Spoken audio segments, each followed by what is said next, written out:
High সবাইকে, আমি Ananya and again welcome back to my blog. আজকের ভিডিওটা শুরু করছি দাদাভাইয়ের কোয়ার্টার থেকে। কারণ কালকের ব্লগে তো আমি তোমাদের দেখিয়েছিলাম যে আমি দাদাভাইয়ের বাড়িতে এসেছি বৌদির হাতের থুকপা খেতে। তো খেয়ে দিয়ে তো আমি রাতে থেকে গেছিলাম, কারণ দাদাভাইয়ের নাইট ডিউটি ছিল। আর সকালবেলাও আমি ঘুম থেকে উঠে দেখি যে মানবী আর বৌদি কেউই নেই। দাদাভাই আমাকে বলল যে যেহেতু আমার বৌদি স্কুলের টিচার, তো সকাল সকাল বৌদি উঠে রান্নাবান্না করে মানবীকে নিয়ে বাড়িতে চলে গেছে, মানে আমাদের বাড়িতে। বৌদি হচ্ছে মানবীকে আমাদের বাড়িতে রেখে তারপরে বৌদি স্কুলে চলে গেছে, আর দাদাভাই ওদেরকে দিয়ে আবার কোয়ার্টারে চলে এসেছে। আর যেহেতু আমি ঘুমিয়েছিলাম তাই কেউ আমাকে ডাকেনি। আমি ঘুম থেকে উঠলাম, তারপর দাদাভাই বললো যে আমাকে ফ্রেশ হয়ে নিতে, তারপর খেয়ে দিয়ে আমরা আবার বাড়ি চলে যাব। তারপর আমি ব্রাশ করে নিই। ব্রাশ করে বৌদি হচ্ছে তুলসীর চা বানিয়েছিল, কিন্তু আমার সকাল সকাল লাল চাটা খেতে অতটা ভালো লাগে না, তাই আমি ওটাতে অল্প দুধ মিক্স করে নিই আর বিস্কিট দিয়ে ওটাই খাচ্ছিলাম। আর এটা হচ্ছে আমার বৌদির ছোট্ট গার্ডেন। এখানে সবজি থেকে শুরু করে ফল ফুল সব কিছুরই গাছ লাগিয়েছে বৌদি অল্প অল্প করে। আসলে বৌদি গার্ডেনিং করতে খুব ভালোবাসে। এর আগেও দাদা ভাইরা যে কোয়ার্টারে ছিল ওখানেও বৌদি খুব সুন্দর করে ফুলের গাছ লাগিয়েছিল অনেকগুলো। কিন্তু যেহেতু ওখান থেকে বৌদিরা এই কোয়ার্টারে শিফট হয়ে যায়, তখন বৌদি অনেকগুলো ফুলের গাছ নিয়ে এসেছিল। কিন্তু এই বাড়িতে ফুল গাছগুলো অতটা যত্ন না পাওয়াতে বেশিরভাগ গাছই মরে গেছিলো। তাই বৌদি এখানে আবার নতুন করে একটা গার্ডেন তৈরি করে। তাই বৌদি এখানে অল্প অল্প করে সব কিছুরই গাছ লাগানোর চেষ্টা করেছে। আর দাদা ভাইদের কোয়ার্টারটা হচ্ছে রেঞ্জার অফিসে। তোমরা যারা মাদারিহাটে থাকো তারা সবাই তো রেঞ্জার অফিস চিনবেই। দেখো, তোমাদের সাথে গল্প করতে করতে কিন্তু আমি আর দাদা ভাই বেরিয়ে পড়েছি। আমরা ভাবলাম যে একটু বিডিও অফিস থেকে ঘুরে আসবো, কারণ ওখানে একটা ফর্ম দেওয়া হচ্ছিল।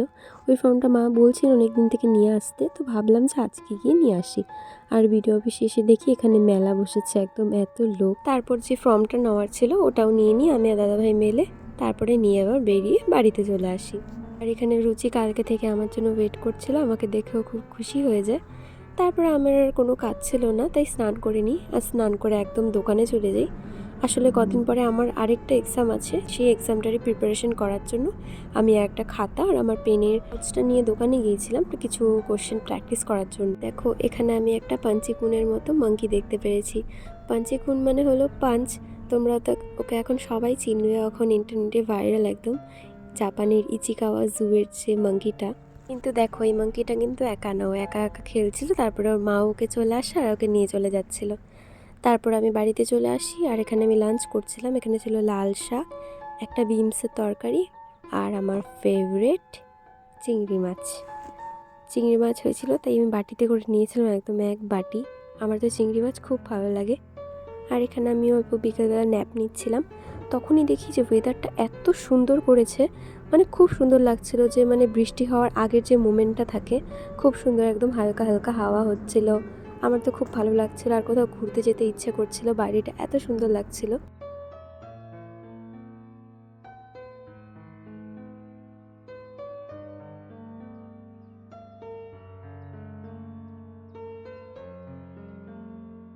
ওয়েদার দেখে আমি আর ঘরে বসে থাকতে পারলাম না, বাইরে চলে আসলাম রুচিকে নিয়ে। আর দেখো, ঘুরতে যাওয়ার কথা বলছিলাম আর এখানে আমি আবার ঘুরতে বেরিয়ে পড়েছি। আমি, সানিয়া, রেখা মিলে আর আমাদের একটা বন্ধু দিশায়ন, যার বার্থডে করলাম কয়েকদিন আগে। তো আমরা 4জন মিলে চলে গেছিলাম আমাদের এখানে একটা দোকানে মোমো খাওয়ার জন্য। এই দোকানের ফ্রাই মোমোটা খুবই ভালো, চাটা অত ভালো না হলেও ফ্রাই মোমো আর স্টিম মোমোটা মোটামুটি ভালোই আছে। আর এই দোকানটাতে বার্গারও পাওয়া যায়।